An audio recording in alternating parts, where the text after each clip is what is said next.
योऽन्तः प्रविश्य मम वाचमिमां प्रसुप्ताम् सञ्जीवयत्यखिलशक्तिधरः स्वधाम्ना अन्याश्च हस्तचरण श्रवणत्वगादीन् प्राणान्नमो भगवते पुरुषाय तुभ्यम्। श्रीवीरराघवदयार्द्रकृपावतारम् श्रीजानकीश पदपद्मपरागभृङ्गम् श्रीश्रीधरार्य चरणाम्बुजलग्नमौलिम् श्रीदेशिकार्य घनश्यामगुरुं नमामः।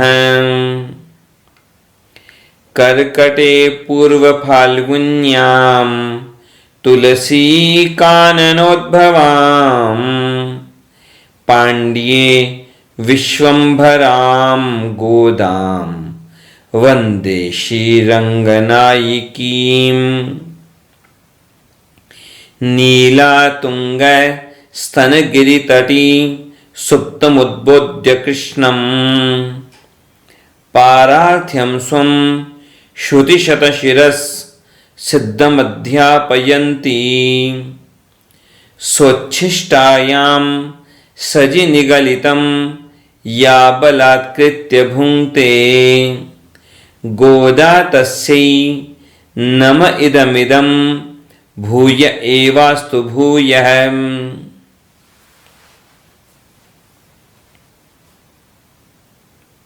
यहाँ तिरुप्पावई के 12वें पासुर में 12वें छंद में यहाँ गोदाम्बा जी जगा रही हैं एक गोपी को। गोदाम्बा जी अपनी सखियों को लेकर के सब गोपियों को जगाते हुए चल रही हैं आगे से आगे। यहाँ जिस गोपी को जगाने चली हैं गोदाम्बा जी, इस गोपी के बारे में कहा गया कि इसका भाई जो है वह कैसा है कि वह भाई तो हमेशा भगवान श्री कृष्ण की सेवा में लगा रहता है। हमेशा सुबह हो, शाम हो, दिन हो, रात हो, हमेशा भगवान की सेवा में लगा रहता है। तो जैसा वो भाई वैसी है बहन, हमेशा भगवान का ही कैंकर्य, भगवान की ही सेवा। और जब कोई व्यक्ति निरंतर किसी दूसरे की सेवा करेगा, दूसरे के काम में लगा रहेगा, तो वह अपने आप के लिए समय कहाँ निकाल पाएगा। तो इस स्थिति में क्या हालत है यहाँ इस गोपी के घर की और इस गोपी की, इसका यहाँ पर वर्णन किया गया इस पासुर में, इस छंद में, 12वें पासुर में, 12वें छंद में, कि कैसी हालत है इस गोपी के घर की कि यहाँ पर बछड़ा, भैंस का बछड़ा, यानी उसको अलग अलग भाषाओं में अलग अलग शब्द कहते हैं कि भैंस तो अलग जगह बंधी है और भैंस का जो बछड़ा है वह अलग बंधा है। अब भैंस आवाज कर रही है, भैंस पुकार रही है अपने बछड़े को, और उधर वह बछड़ा वह भी अपनी मां को पुकार रहा है। अब इधर भैंस को लगता है कि मानो बछड़ा उसके पास आ गया है, तो बिना दूहे ही, अब भैंस को तो दूहना पड़ता है तब वह दूध देती है, लेकिन यहां वह भैंस क्या कर रही है, उसे लग रहा है कि मानो उसका बछड़ा आके दूध पी रहा है, तो वह अपने थनों से दूध बहा रही है, लेकिन वह दूध उसके बछड़े के मुंह में तो जा नहीं रहा। तो घर की हालत कैसी है, वहां पर उस गौशाला की हालत कैसी है कि सब तरफ दूध का ही कीचड़ हो रहा है। तो ऐसे कई भैंसे, कई बछड़े अब यहां पुकार रही हैं गोदामबाजी उस गोपी को कि देखो, तुम्हारे घर में तो तुम्हारी भैंस के दूध से दूध का कीचड़ हो रहा है, नीचे तो एक कीचड़ हो रहा है, और देखो हम तुम्हें पुकार रही हैं तुम्हारे घर के बाहर, तो देखो हम तो घर के बाहर हैं, तो कोई सिर पर कोई छत तो है नहीं, तो देखो हालत कैसी कि देखो भाई, इस हालत में तो अब सिर पर तो ओस पड़ रही है, ठंड लग रही है, यहाँ फर्श भी गीला दूध से और सिर पर ओस गिर रही है, और फिर भी देखो हम तुम्हारे घर के आंगन में, तुम्हारे घर के किवाड़ के सांकल को देखो बजा रही हैं, अब तो तुम उठ जाओ। देखो रावण को मारने वाले, सीता जी का प्रिय करने वाले राम जी का हम भजन कर रही हैं, उनके गुणों का गान कर रही हैं, लेकिन तुम तो अब भी बोल नहीं रही हो, अब तो बोलो, ये तुम्हारी कैसी महान निद्रा है। देखो तुमको पुकारते पुकारते पूरा गांव जग गया, सारे गांव को पता लग गया कि हम तुम्हें जगाने आई हैं, लेकिन तुम तो अभी भी जग नहीं रही हो, ये क्या बात है, अब तो जागो। बद्धैर्वत्सपरायणैः सुमहिषी वृन्दैः पयःक्षारणाद् आसिक्ताङ्गणभूमिसद्गृह्यपतेर्गोपेश्वरस्य स्वसः गेह द्वारसमागतैर्हिमजला सिक्त स्वशीर्षैः सखी वृन्दैः संस्तुत रावणारि विभवम् श्रुत्वापि नोद्बुध्यसे। यहां पर बड़ी गहरी बात है। यह तो साफ साफ दिख रहा है कि घर की साज संभाल बराबर नहीं हो रही है, न कोई भैंसों को बराबर संभाल पा रहा है, न कोई बछड़ों को संभाल रहा है, न साफ सफाई का पूरा ध्यान है, सब तरफ दूध का कीचड़ हो रहा है। अब इसका मतलब क्या हुआ? सामान्य दृष्टि से कोई देखेगा तो सीधी सी बात दिखेगी लोगों को कि ये गोपी बड़ी आलसी है, इसका भाई आलसी है, ऐसा लगेगा, पर वास्तव में ऐसा नहीं है। ये आलसी नहीं है। बात ऐसी है कि यह गोपी हो और गोपी का भाई हो, ये तो हमेशा हमेशा और हमेशा भगवान के कार्य में ही लगे रहते हैं, भगवान के कार्य में लगे रहते हैं। सुबह हो, शाम हो, दोपहर हो, रात हो। अब कोई व्यक्ति जब दूसरे के कार्य में लगा रहेगा तो अपने घर को कैसे संभाल पाएगा बराबर? तो ये ऐसी ही स्थिति यहां पर है। ये एक तरह का रूपक है समझाने के लिए। ये जो भी परिस्थितियां दिखाई जा रही हैं, दूध का कीचड़, भैंस का बछड़ा, ये स्थिति एक रूपक बताया जा रहा है कि ये गोपी और इसका भाई, ये सब क्या स्थिति है, ये क्यों नहीं संभाल पा रहे घर को? क्योंकि इनको अपने घर का काम करने के लिए तो समय ही नहीं मिलता। ये तो भगवान के कार्य में ही लगे रहते हैं। कब भगवान क्या काम बताएं, अपने आप सोच के भगवान का काम कर लें या भगवान के आदेश की प्रतीक्षा कर लें, ये हमेशा हमेशा हमेशा भगवान के कार्य में लगे रहते हैं। इस बात को हम ध्यान रखें कि यहां पर इसका तात्पर्य क्या है कि बाकी भी जब अपने कल्याण के लिए भी कई तरह के कर्म किए जाते हैं। कोई पुण्य कर्म, जैसे सामान्य तौर पर 3 तरह के कर्मों की गणना होती है, 3 श्रेणी में कर्मों को डाला जा सकता है। जो भी कर्म होते हैं, एक होता है नित्य कर्म, दूसरा होता है नैमित्तिक कर्म, तीसरा होता है काम्य कर्म। नित्य कर्म यानी स्नान करना, संध्या वंदन करना, ये सब बलि वैश्वदेव, ये सब कार्य जो हैं ये चीजें आई नित्य कर्म में। फिर हुआ नैमित्तिक कर्म कि भाई एकादशी है, एकादशी का व्रत रखो, अमावस्या है तो पितरों को विशेष रूप से उनको तर्पण करो, या और कोई विशेष पर्व है तो उस विशेष पर्व के अनुसार वह विशेष कार्य किया जाए।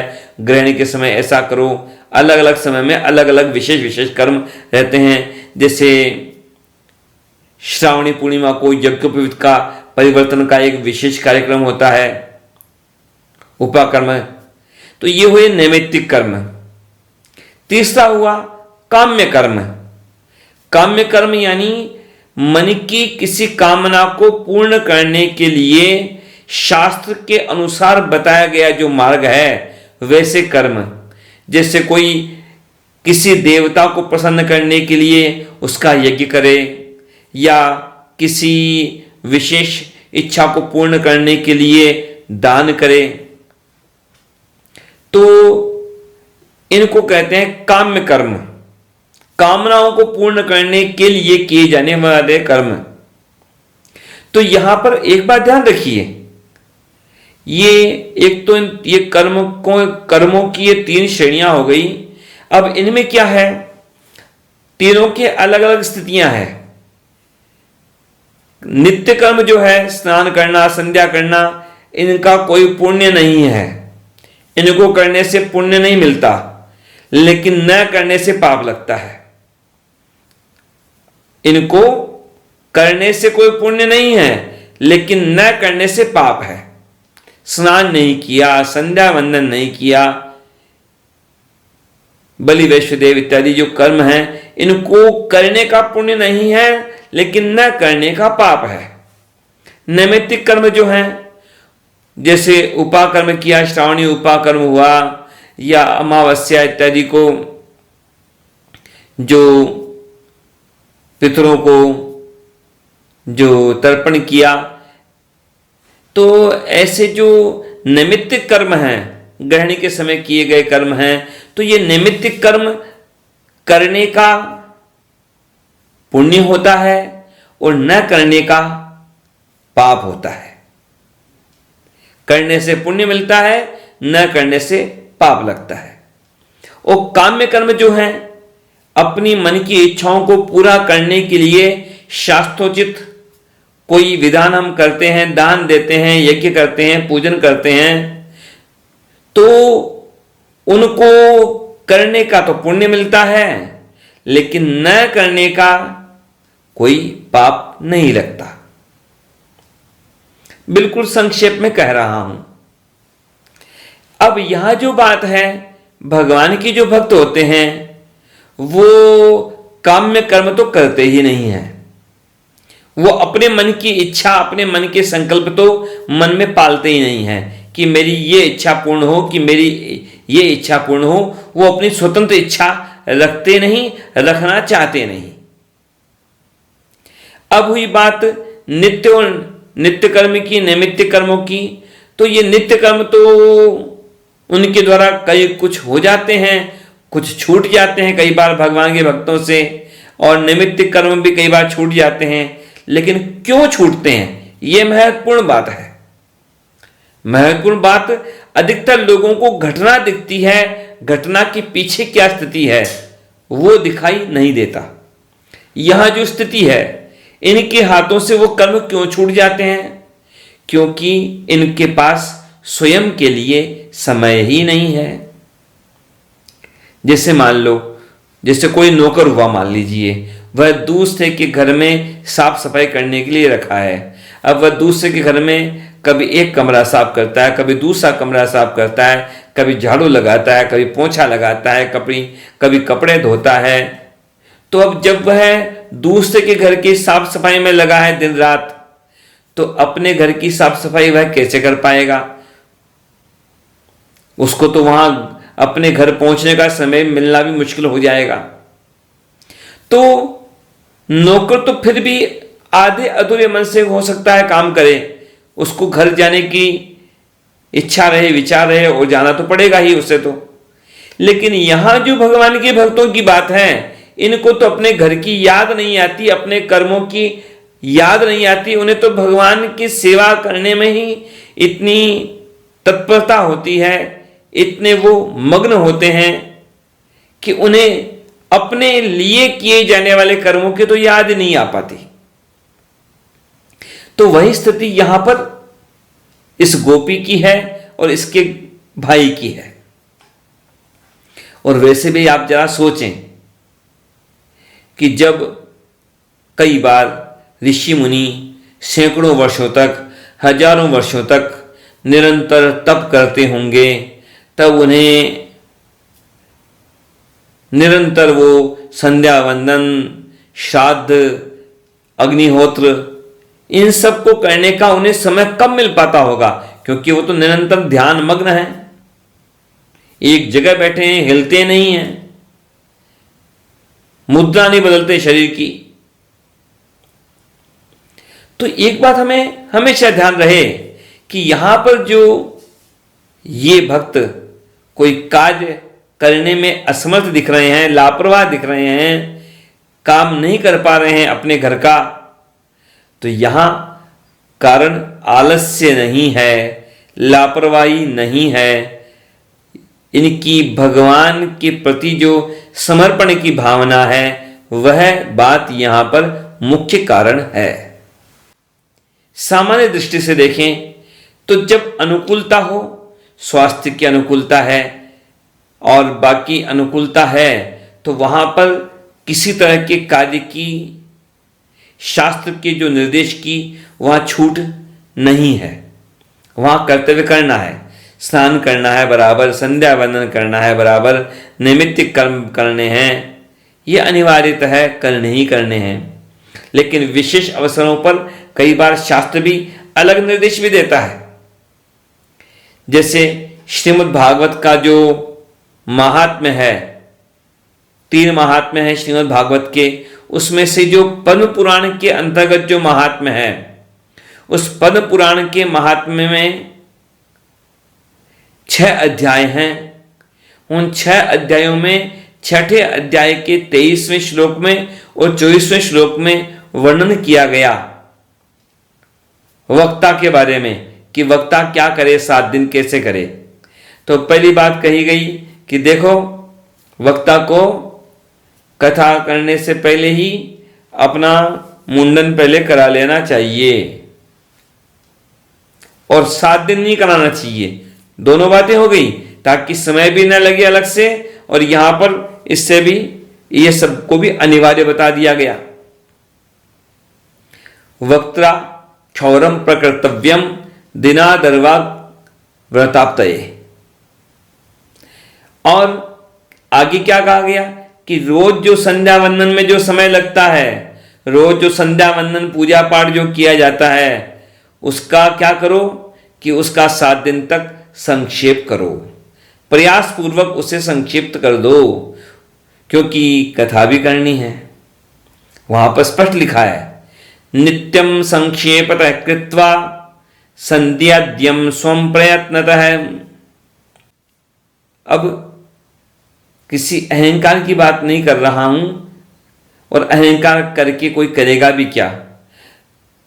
लेकिन भगवान की कृपा से अब तक तो हमारे राम के द्वारा कभी अपना रोज का नियम नहीं छूटा।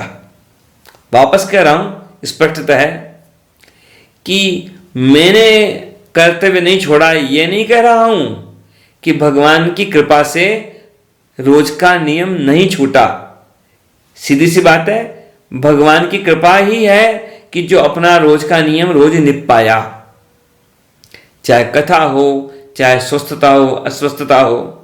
और बाकी भी देखें हमारे स्वामी जी महाराज, तो उनको भी देखा कि कभी कभार गिनी चुनी बार ऐसी स्थिति देखी कि जब वो बीमार ज्यादा हुए, कभी ज्यादा बुखार चली, तब किसी पंडित को अपना कुछ पाठ उन्होंने दे दिया, अपना पाठ उन पंडित के द्वारा करवाया, नहीं तो वे भी अपना रोज का नियम बराबर अपना पाठ पूरा करते हैं।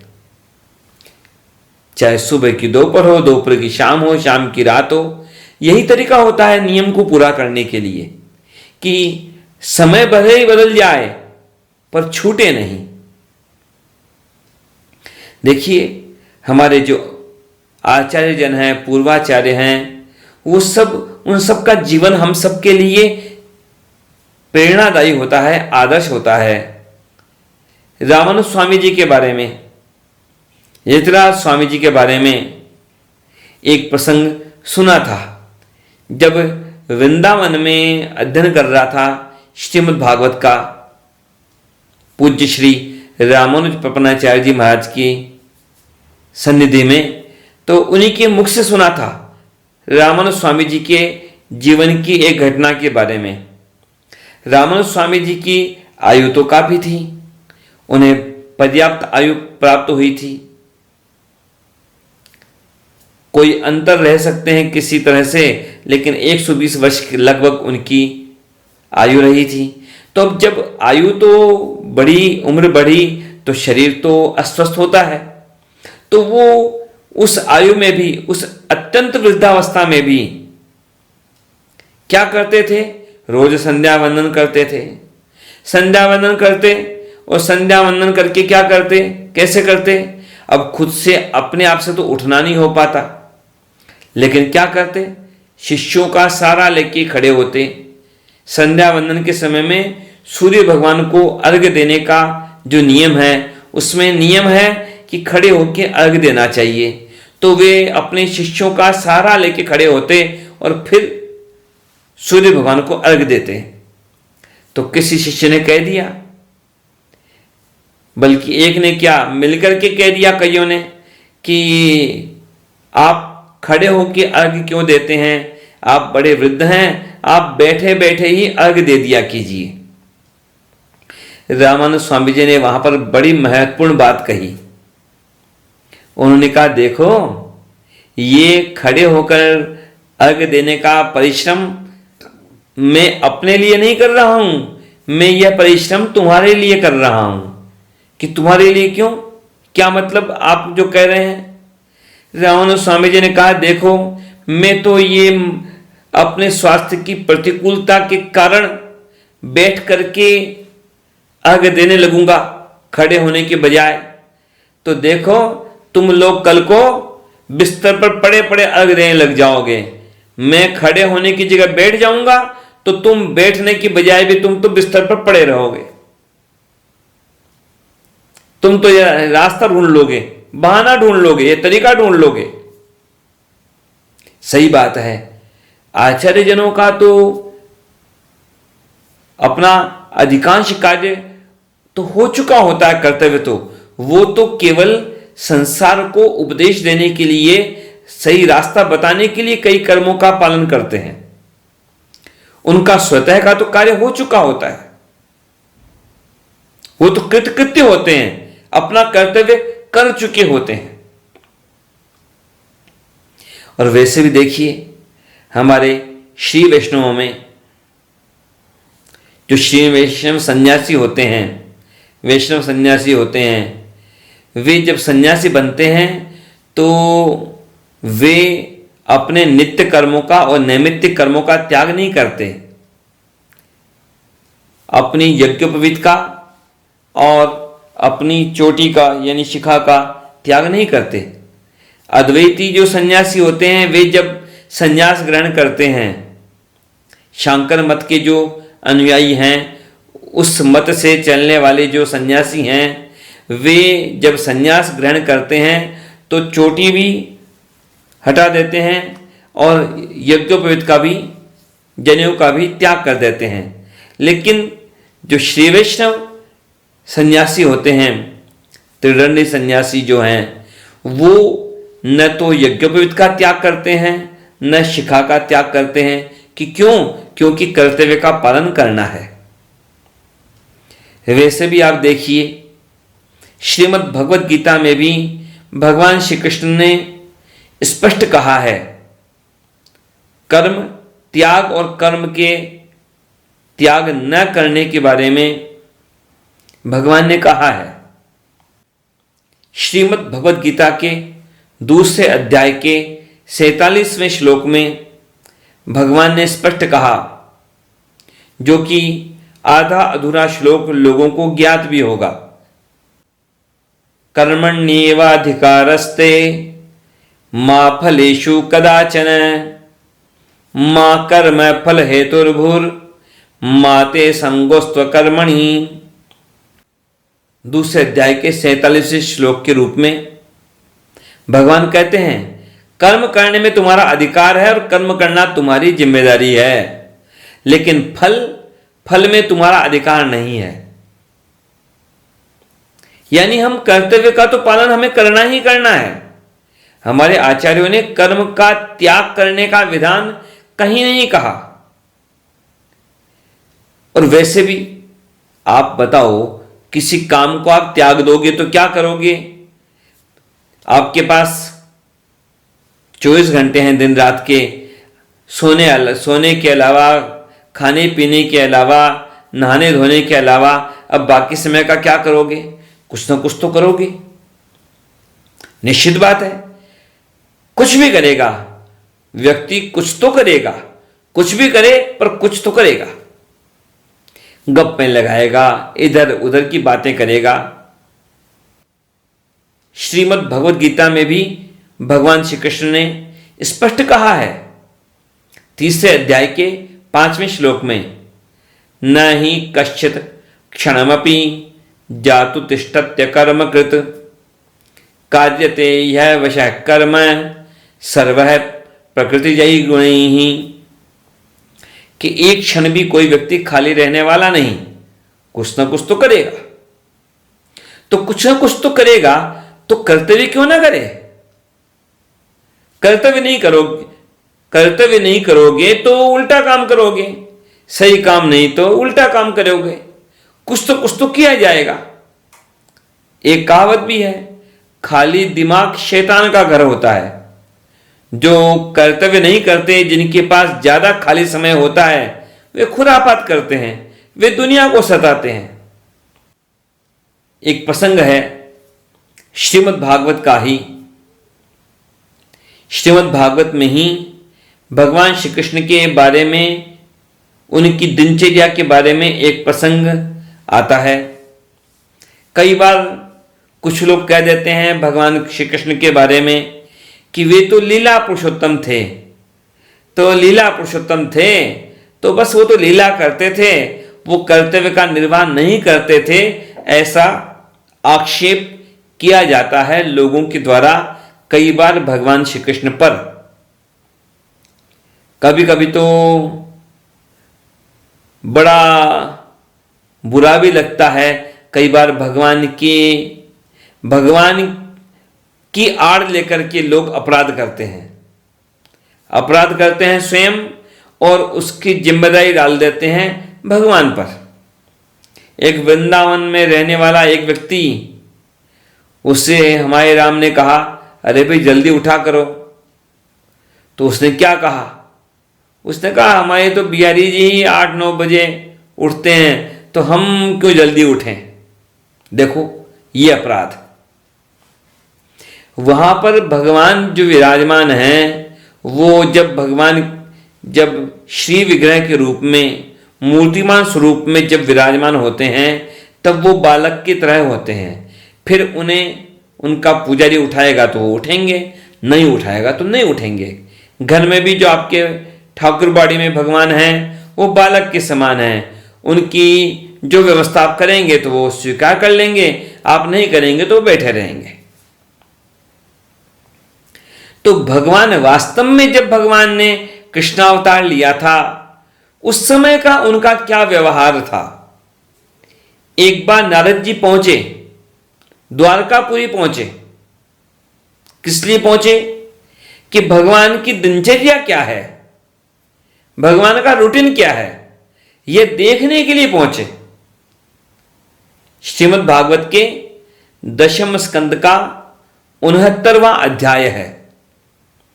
तो वहां पर नारद जी पहुंचे और भगवान की तो लीला ऐसी, 16,108 महल बना रखे हैं, उन्होंने अपनी अलग अलग रानियों के लिए और स्वयं ही उतने उतने रूप बना करके हर महल में विराजमान हैं। यह नारद जी अब दर्शन कर रहे हैं, यह विस्तार नहीं करूंगा। नारद जी दर्शन कर रहे हैं हर महल में जा जा करके भगवान का। तो क्या क्या देखते हैं? देखते हैं कि कहीं पर तो भगवान श्री कृष्ण यज्ञ कर रहे हैं, स्वाहा स्वाहा स्वाहा। दूसरे महल में देखा तो यहां पर जो पंच महायज्ञ होते हैं उनके द्वारा देवता की आराधना कर रहे हैं। तीसरे महल में देखा तो ब्राह्मणों को भोजन करा रहे हैं। चौथे महल में देखा तो यह देखा कि भगवान यहां पर यज्ञ का जो अवशिष्ट प्रसाद जो है, जो यह तो उस का भोजन प्राप्त कर रहे हैं।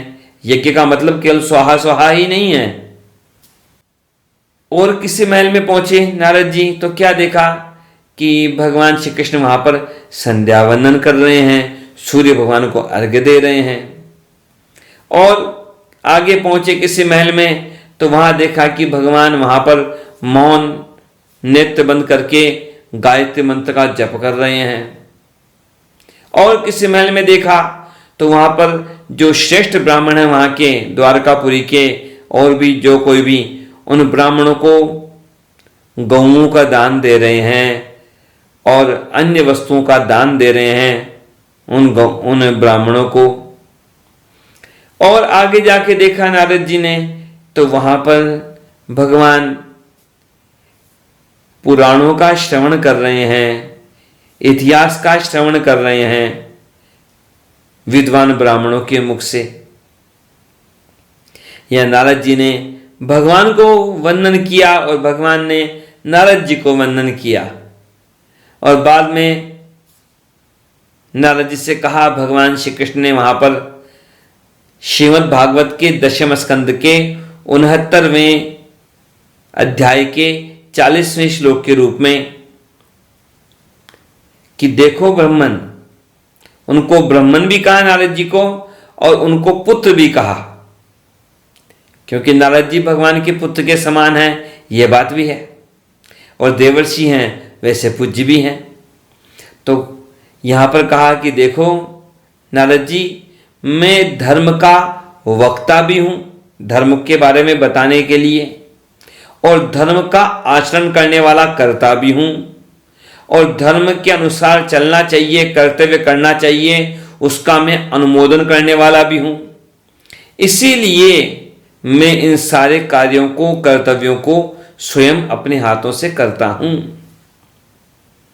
ब्रह्मन् धर्मस्य वक्ताहं कर्ता तदनुमोदिता तच्छिक्षयन् लोकमिमं आस्थितः पुत्रमाखिरः। श्रीमद् भगवद गीता में भी भगवान श्री कृष्ण ने स्पष्ट कहा अर्जुन से 30वें अध्याय के 20वें श्लोक में कि देखो, कर्म का त्याग नहीं करना। भगवान स्वयं कृतकृत्य हैं। कृतकृत्य का मतलब क्या होता है? कृत्य कहते हैं करने योग्य कर्म, और कृत यानी जो कर चुका है, जो अपने कर्तव्यों को कर चुका है। तो भगवान तो कृतकृत्य हैं हमेशा हमेशा। भगवान हर स्थिति में कृतकृत्य हैं। लेकिन भगवान क्या कहते हैं कि देखो अर्जुन, भले ही जनक जैसे महाज्ञानी परम ज्ञानी राजा हुए, लेकिन फिर भी कर्म का त्याग उन्होंने भी नहीं किया। परम ज्ञान उनको प्राप्त है, लेकिन फिर भी कर्म का त्याग नहीं किया उन्होंने। और देखो क्यों नहीं किया, और अपने लिए भी कह दिया संकेत रूप में कि बस लोक संग्रह, संसार के सामने आदर्श रहे कि भगवान क्या करते हैं, इसलिए भगवान वैसा आचरण कर रहे हैं। जनक जैसे राजा परम ज्ञानी होकर भी कर्तव्य का पालन करते हैं। कर्तव्य का पालन किए बिना भी उन्हें तो अपने स्वरूप का ज्ञान है, इसलिए वो परिपूर्ण हो गए, कर्म उनके लिए अनिवार्य नहीं रहे। लेकिन यदि वो कर्तव्य का त्याग कर देंगे यदि वे कर्तव्य को छोड़ देंगे तो फिर बाकी लोग भी कर्तव्य छोड़ देंगे। अब मानो वे तो ज्ञानी हैं, तो ज्ञान प्राप्त करके कर्तव्य छोड़ेंगे तो उनका कुछ नहीं बिगड़ेगा, लेकिन दूसरे लोग देखा देखी बिना स्वरूप के ज्ञान के ही कर्तव्य का त्याग कर देंगे तो बस उनका पतन हो जाएगा। तो चाहे राजा जनक जैसे ज्ञानी हों, चाहे भगवान श्री कृष्ण स्वयं हों, वे कर्तव्य करते हैं किस लिए? उन्हें कुछ प्राप्त करना बाकी रह गया है इसलिए नहीं, वे इसलिए कर्तव्य करते हैं ताकि उनका आदर्श लोगों को प्राप्त रहे और ध्यान रहे कि देखो वे भी कर्तव्य कर रहे हैं, नित्य कर्म नैमित्तिक कर्म, तो हमें भी अपना नित्य नैमित्तिक कर्म बराबर करते रहना है। कर्मणैव हि संसिद्धिम आस्थिता जनकादयः लोक संग्रहमेवापि संपश्यन् कर्तुमर्हसि। श्रीमद् भगवद गीता के 3 अध्याय का 20वां श्लोक। और वैसे भी देखिए, जो भगवान के परम भक्त हैं उनकी स्थिति इसके विपरीत भी हो जाती है कई बार। जिन भक्तों के मन में संसार को उपदेश देने की कामना नहीं है, जिनके मन में बस केवल भगवान को प्राप्त करना और भगवान का चिंतन करना ऐसा भाव होता है, तो वैसे भक्त भी होते हैं। जड़भरत जी जैसे थे। अब जड़भरत जी ने कब संध्या वंदन किया?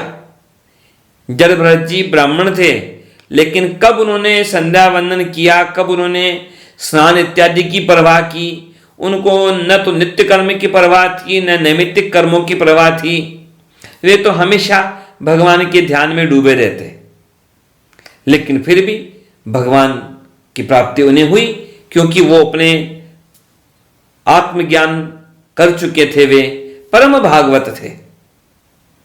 अब जैसे दत्तात्रेय मुनि जो हैं, भगवान के अवतार भी हैं, लेकिन उनका रहन सहन किस तरह से है, उनको लोगों के सामने आदर्श प्रस्तुत करने की उनकी कोई रुचि नहीं।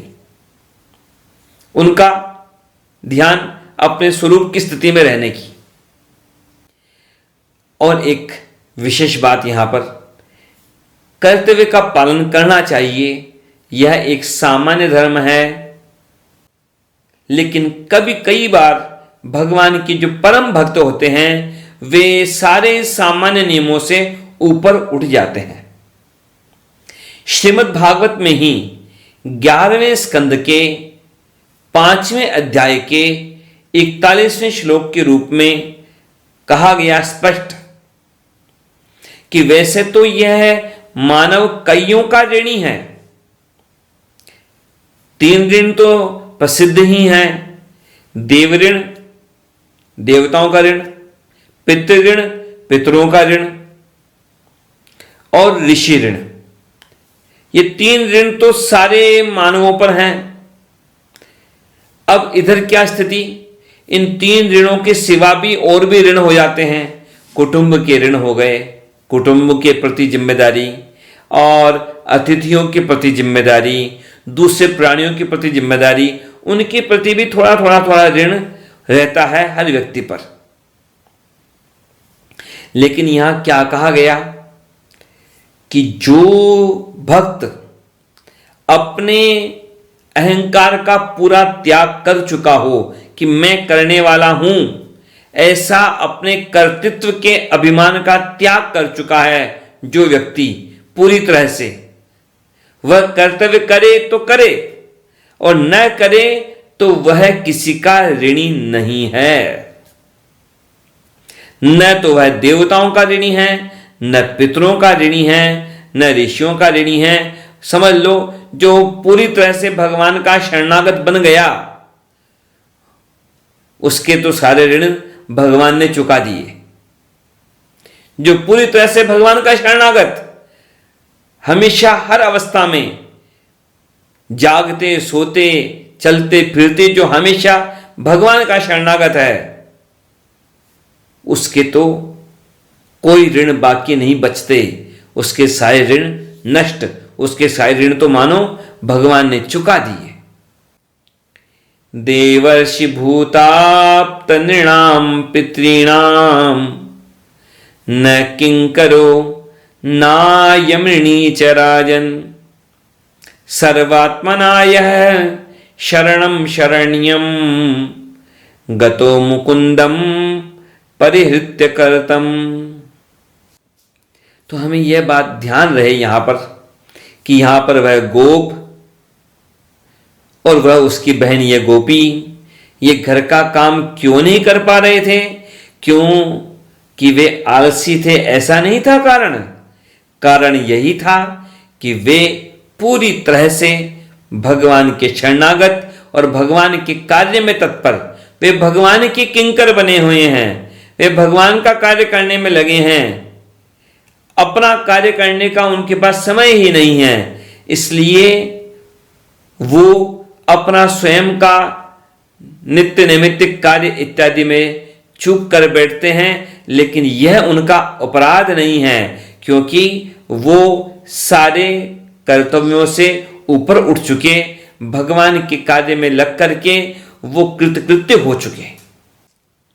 भगवान के श्री चरणों में प्रार्थना है, श्री गोदा रंगनाथ भगवान के श्री चरणों में प्रार्थना है कि गोदा रंगनाथ भगवान हम सबको भी अपने नित्य कैंकर्य में लेकर के हमारा जीवन भी कृतकृत्य बनाएं। हम भी हर तरह से, हमारी हर योग्यता हर तरह से भगवान की प्रसन्नता के लिए कार्य में लगे, हमारा कार्य भगवान को प्रसन्न करने में लगे। हमारा कोई व्यक्तिगत कार्य छूट जाए भले ही, लेकिन भगवान के प्रति हमारा जो कर्तव्य है वह कभी न छूटे। जय श्रीमन नारायण।